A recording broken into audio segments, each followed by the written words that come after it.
Rejected by own spouse. This is one I'm going to be really good at. So the first thing we're going to need is a wedding between Edgar and Lenora. And then one day our hero Edgar falls into a tornado and gets amnesia, which leaves him free to marry Isabelle. So then when Lenora tries to marry him again, she can't do it because he's married to her now. Now we have to do something unreasonably sad to a dog. Well, we're going to start with love between a man and his dog. But nothing can last forever, unless you have a revival panel, at which point you can bring things back to life. So that should probably make the dog pretty happy. And then some time goes by and then the dog croaks again, this time a little bit older. Well, the dog died, but it wasn't happy enough. So the only way to make it happier would maybe be to kill the man instead and revive him. So once the man is dead, some time goes by, that way the dog can really mourn. And we're going to revive old Edgar here. And then they come back together, so the dog is now happy, and then the dog dies. That apparently worked. Even though he spent the majority of his life without Edgar, that still made him happy. That's why he was happy. He didn't have to live with Edgar. Heartbroken spouses are reunited in the afterlife. Well, clearly this doesn't involve one murdering the other, because they would not reunite happily in the afterlife had they murdered someone. So they get married. This makes them spouses. Blondie dies. But then so does Edgar, and her ghost isn't actually that bothered about it. But now the ghost can get married. And apparently that's not the afterlife they were looking for. And if we bring him back and he tries to marry the ghost, he's mostly just scared. But we need to break both of their hearts. We only have one of them broken so far. So if we murder one of them before the wedding, she just doesn't care. Nobody cares about Edgar. Okay, wedding first, then they both need to die. Yet he doesn't care because he's already dead. So we definitely need to bring him back. And then probably re-murder him? I'm not really sure. Okay, that's good. No, they're both heartbroken, so now he also just needs to die. I don't think she needs to even be there to care about that. And then in the afterlife, they're back together. He just didn't see this part where she didn't miss him at all.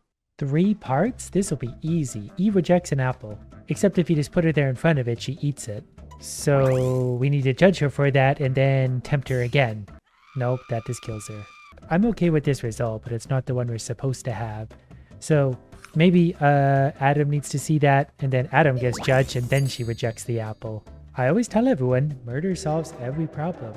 God is happy at everyone. This should be good. So I feel like we have to go through a similar thing, where he eats the apple, he gets punished, and she sees that. So she rejects temptation, and then we revive Idiot Stick, at which point we're going to tempt him with the apple. He's going to know better this time. And then when it comes to judgment, God's happy at all 2 people on earth. Adam watches his love die. First, we gotta create love. We do that by putting them together. Then I'm pretty sure we just let Eve eat the apple. And then she's gonna get judged and smited for that, and we did it in half the panels. Adam watches his love die because of him. That makes us a lot more devious. So maybe he eats the apple, he therefore gets smited. But then she won't eat the apple. Okay, here's how it goes. They're in love. He eats the apple. He also feeds her an apple. He takes judgment alone, but he comes back to life. So that next time they get judged, she's the one getting smited. He's so shocked about it. Like, how could this have happened? How could I have not seen this coming? Friedrich takes revenge. And a guy with a mustache like that always gets his way. So I'm pretty sure Eve's gonna have to eat the apple. Something's gonna have to happen to her for him to take revenge. So she's gonna get judged about it, and he's gonna see that. He's then gonna go armed with a gun and maybe go to Judgment Land. And okay, he got his revenge. He shot the triangle. There was an extra panel, so you maybe be wiser. Oh, it's like a ghost one. So even in the afterlife, he's threatening that triangle. Let's have a monster one. Pet comes back to life to enact revenge. So Bernard and Isabelle are perhaps having an affair. Either that or he's doing it with the dog. That doesn't seem to work. Maybe this is more what it is. Pet comes back to life to enact revenge. So those 2 are happily in love. She's watching from the bushes. She will not harm the dog. She might harm him. Nope, neither are going to do anything about this. Leaving me desperately confused as to how to solve this particular puzzle. I think I get it. I've got this backwards. This is supposed to be here because this is the affair. So at first, they're the ones who trade flowers, and that means they're in love. But now she's jealous of the dog, as she should be. That's a pretty nice looking dog. So she takes her revenge out on it by booting it over the cliff. Luckily, we can revive that dog, and then the dog hopefully comes back to life to remove her from life. And then they live happily ever after. Unfaithful husband punished. So first of all, we gotta have a marriage, probably between Snowy and him. but then he perhaps kisses the witch. That makes him unfaithful. I don't know what the mirror does, but maybe Snowy looks at that and the mirror tells her bad stuff. And then they go to the forest where they still are in love. And if you put the witch near the cauldron, she changes form into probably her more natural state. And then they're less inclined to kiss. Maybe we're reading this wrong and he's supposed to be married to the witch from the beginning. He seems to like her, which might actually work. Because I don't think we can have them get married now because they're already married, but we can maybe have them kiss, which would make him unfaithful to the witch. And maybe the mirror tells her about the unfaithful affair. So after shuffling the pieces around, they got married, but then he kissed the witch. I think the mirror told her that he's actually in love or married to this woman, so she yells at that woman. And then turns herself into this version of the witch, and then this is actually turning the woman into a frog. But I was kind of hoping that it would go the other way around.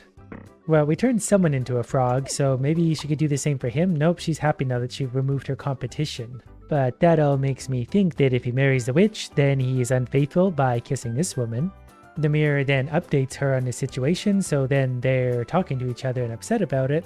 And she still won't turn him into a frog, which I think is the goal. So he marries the witch. We know the witch can turn the woman into a frog.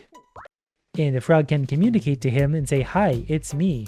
And the old story, I think the Snow White, the whole kissing thing, turns her back into a regular person again.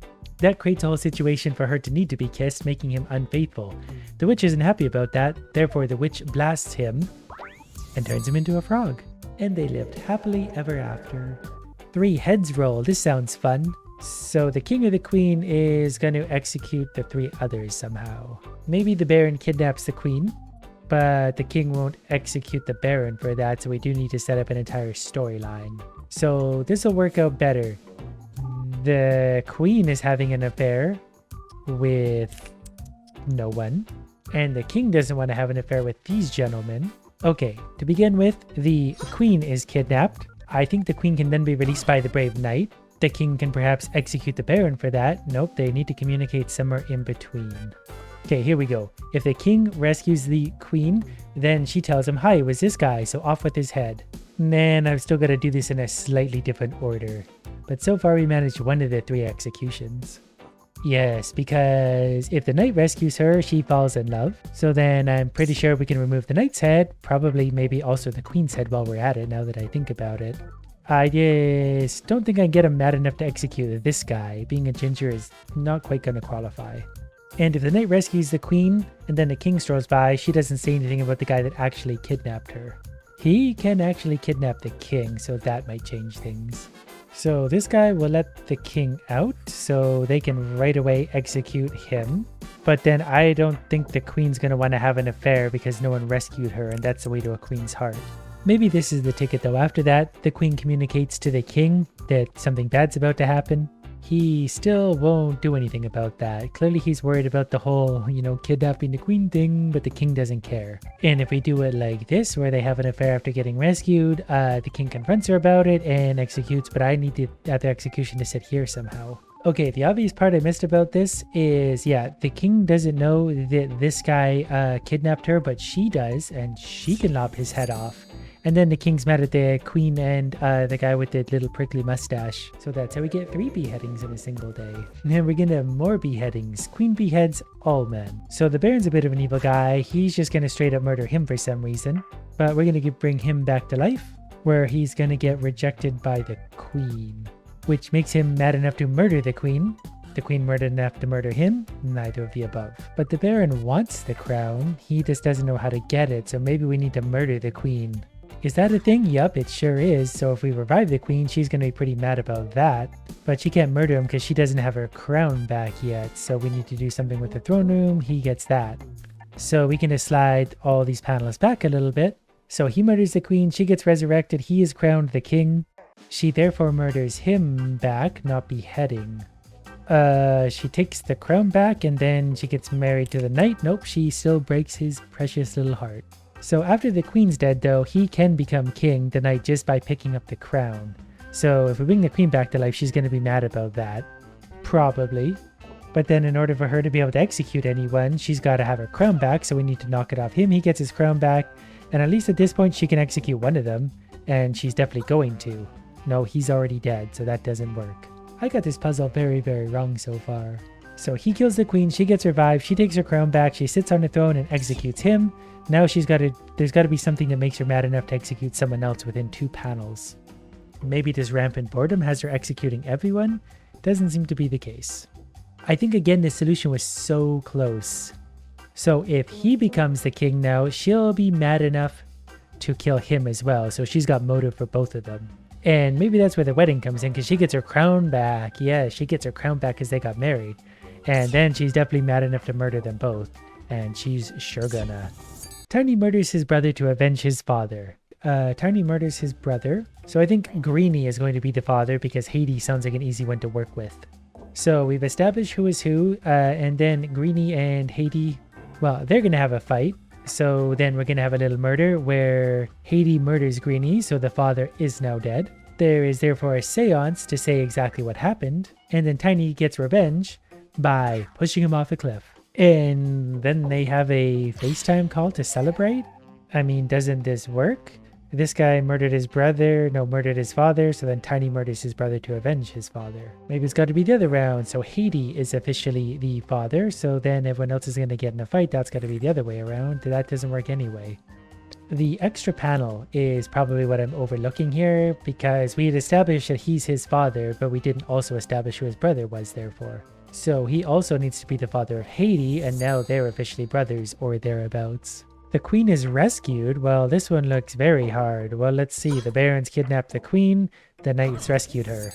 And married? Okay, well, the queen therefore marries the knight. Or it straight up kidnaps the baron, and 2 for 1. Usurper is forgiven. Okay, so the dog's gonna kidnap the queen. I like where this is going already. The dog therefore gets to be the king.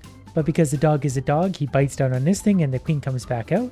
At which point she uses her human brain to abduct the dog, and then she gets her crown back. And then she probably just lets the dog go because it's a dog and all this is silly anyways. Isabelle is haunted by her husband Edgar. He probably does that even while he's alive. But in order for someone to haunt someone, they've got to die and also be mad at their spouse. So they're going to get into a fight. Isabelle is going to poison some wine for Edgar. And then they're going to get married, but he's a ghost, so instead he haunts her. The curse is lifted. Okay, so let's see what we could do with everything here.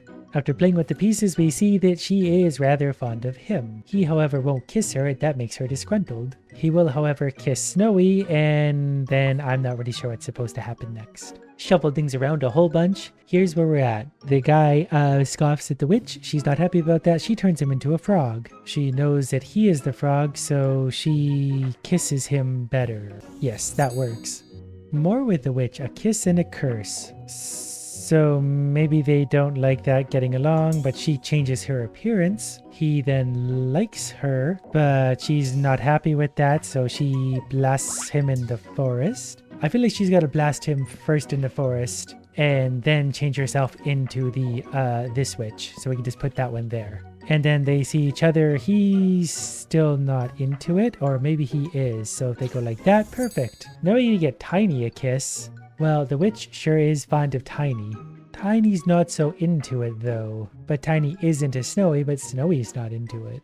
So Tiny's into her, but she's not. The witch finds out about that from the mirror, so the witch turns her into a frog. But that kind of has to be the other way around, because Tiny could kiss the frog, but the frog still rejects him.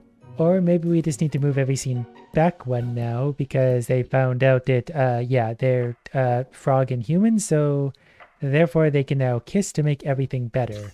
Perfect. But there's also some challenge rounds. Ungrateful Maiden and Prince saves Tiny. I didn't even realize we didn't use the prince at all. So the prince saving Tiny could just be, that. Nope, Tiny was not turned into a frog though. So that all changes everything. If the witch so much as looks at the mirror, she gets mad at the woman. Which means we can instantly frogify her, and that gives us something to work with. Because maybe now Tiny hears her plea and saves her. But then she just sort of goes, you're still Tiny, so I don't want to marry you. Because she wants to kiss the handsome prince instead, and apparently that doesn't make her ungrateful. Maybe when they try and follow up for a second kiss, she rebuffs him and goes, nope, I'm good. You have a beard. But now we need to make something happen to Tiny and then have the prince save him, and that one I have no idea yet. So she could be mad at the woman for looking in the mirror, so she'll turn her into a frog. Then she could be mad at the prince, so she'll also turn the prince into a frog. I don't know how that saves Tiny, but maybe Tiny just wants a kiss. That's all he needs to be saved. That's okay, we made them kiss, but that somehow wasn't saving Tiny.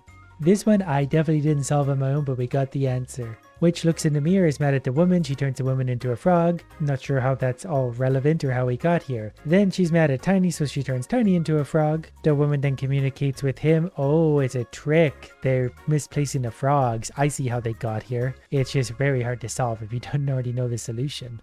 The prince thought he was saving her, but he kissed Tiny.